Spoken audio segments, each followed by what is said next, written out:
PF के 2025 के अच्छे बदलावों के अंदर अभी तक हम बहुत कुछ जान चुके हैं। आज मैं बात कर रहा हूँ एक ऐसे बदलाव की जिसकी बहुत ज़्यादा रिक्वायरमेंट थी, लेकिन पीएफ ऑफिस ने इसे इतना कॉम्प्लिकेटेड बना रखा था जैसे मानो कि जानबूझ के चाहते हों कि कोई आए और हमें रिश्वत दे के जाए।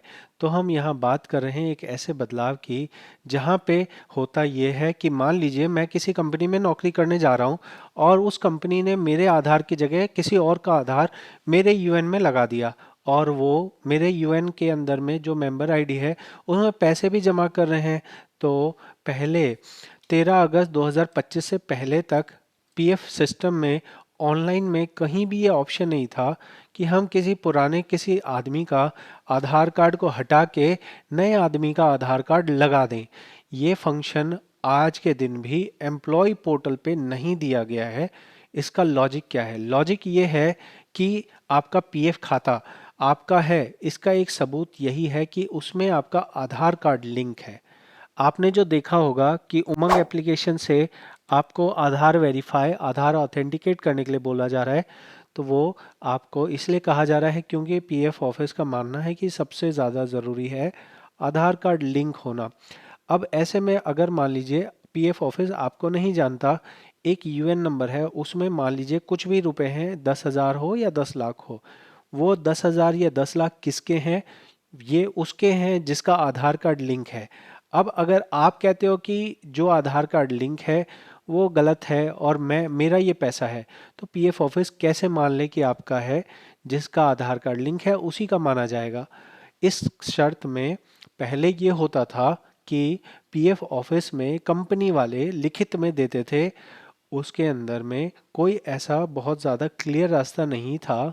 लोगों को 1 महीना, 2 महीना, 6 महीना, 1 साल मैंने चक्कर लगाते हुए देखा है, क्योंकि कोई फॉर्मेट नहीं है, कोई इसका सिस्टम नहीं है कि ऐसा होगा फिर ऐसा होगा फिर ऐसा होगा। तो इस वजह से मनमानी चलती थी। लोगों को अपना अगर ज़्यादा पैसा होता था तो लोग अपना उसमें रिश्वत भी देते थे, लोग अपना पैसा भी खिलाते थे, लोगों को आने जाने का खर्चा भी होता था। लेकिन इस सिस्टम के आने के बाद में अब एम्प्लॉयर को पावर दे दी गई है कि एम्प्लॉयर किसी आदमी का अगर आधार लगा हुआ है तो उस आधार कार्ड को चेंज करके नया आधार कार्ड लगा सकता है। हालांकि ऐसा है, यहाँ पे ऑनलाइन ऑप्शन बस इसलिए दिया गया है क्योंकि जो फॉर्मेलिटी ऑफलाइन में करनी पड़ती थी कि आप एफिडेविट लेके आओ, आप अटेंडेंस रजिस्टर लेके आओ, आप ये लेके आओ, आप वो लेके आओ, और उन सब का मैंने देखा, देखो मैं मजाक नहीं कर रहा, मैंने ये देखा है कि वो मतलब इतने कागज मंगवा लेते हैं कि वो इतनी मोटी मोटी फाइल लेके आदमी घूमता रहता है कि उसमें क्या क्या है। उसमें अटेंडेंस रजिस्टर है, उसमें जो है मास्टर रोल है, उसमें आधार कार्ड है, जिस आदमी का यूएन नंबर में जिस आदमी का आधार कार्ड लग गया उसकी सहमति है कि हाँ ये मेरा यूएन नहीं है। तो कई बार तो जिसका आधार कार्ड लगा है वो बोलता था नहीं भाई, मेरा आधार कार्ड लगा है, मेरे ही पैसे हैं, तो आदमी कुछ कर नहीं सकता था।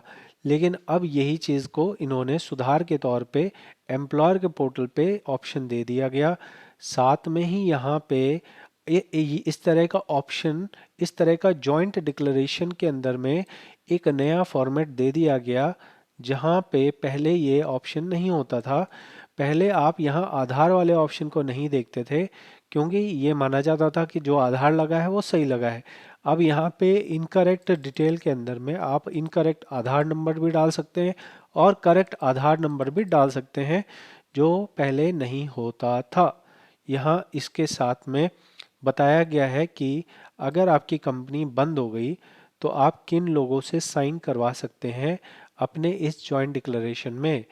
99% तो संभावना यही है कि आपकी कंपनी चालू हो, और कंपनी चालू होगी तो कंपनी के मोहर और सिग्नेचर लगती है, तभी जाके ये होता है। आप खुद से जाके नहीं बोल सकते कि ये मेरा आधार कार्ड हटा दो, दूसरे आदमी का आधार हटा दो और मेरा लगा दो, ऐसा नहीं बोल सकते आप।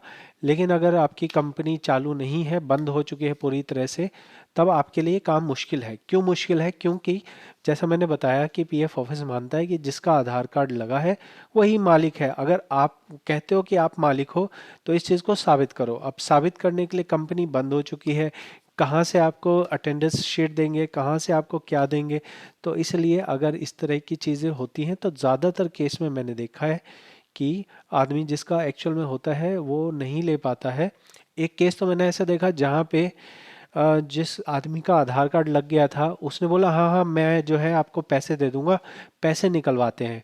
तो पैसे निकलवा लिए उसने और वो उसके बैंक खाते में जिसका गलत आदमी का आधार लग गया था उसके आधार बैंक में पैसे आ गए और उसने फिर बोल दिया कि नहीं भैया ये तो हमारे ही पैसे हैं, आपका क्या मतलब है, ये तो हमारे ही हैं, मतलब भगवान ने दिए हैं हमें, आपका इससे कोई लेना देना नहीं है। इस तरह की बात होती थी जो अब पहले नहीं होता था। समझो ना यार, इतने पुराने सिस्टम चला आ रहा है लेकिन अब सुधार किया गया।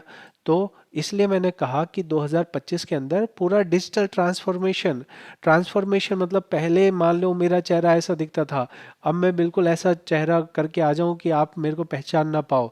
इस तरह की चीज़ें पीएफ ऑफिस कर रहा है, उसी को बोलते हैं डिजिटल ट्रांसफॉर्मेशन। ये सुधार, ये बदलाव आपको कैसा लगा है, ये बताने का तरीका, ये प्रेजेंटेशन आपको कैसा लगा है, आपने क्या इस बेनिफिट को लिया है, क्या आपने किसी को इस बेनिफिट का इस्तेमाल करते हुए देखा है, मुझे कमेंट में बताएं। एक्चुअल में मैंने एक दो लोगों को देखा है नए प्रोसेस के आने के बाद में इसका बेनिफिट लेते हुए। मेरे को लगता है कि शायद आपने ना ही देखा हो, क्योंकि मेरे पास लोग ज़्यादा ऑनलाइन में आते हैं, तो मैंने ये चीज़ देखी है। हालांकि सक्सेस होने का अभी भी यहाँ पे कंडीशन ये है कि पीएफ अधिकारी सेटिस्फाइड होना चाहिए। तो चक्कर लगना तो आपका तय है, लेकिन पहले से बेहतर हुआ है, पहले से ज़्यादा सिस्टमेटिक हुआ है, क्योंकि पहले मनमानी होती थी, हमें ये कागज़ चाहिए, हमें वो कागज़ चाहिए, लेकिन अब कम से कम हम ऑनलाइन रिक्वेस्ट लगा रहे हैं तो हमें पता है कि एक्चुअल में हम क्या अपलोड कर रहे हैं और हमारी एप्लीकेशन का क्या हुआ। ज़रूर बताएं कमेंट में। आपको मैं बहुत कोशिश कर रहा हूँ अच्छे से अच्छी वीडियो बना के देने की, अच्छे से अच्छी क्वालिटी देने की। कैसी लग रही है क्वालिटी, कैसी लग रही है वीडियोस, ये भी बताएं ज़रूर। बहुत बहुत धन्यवाद।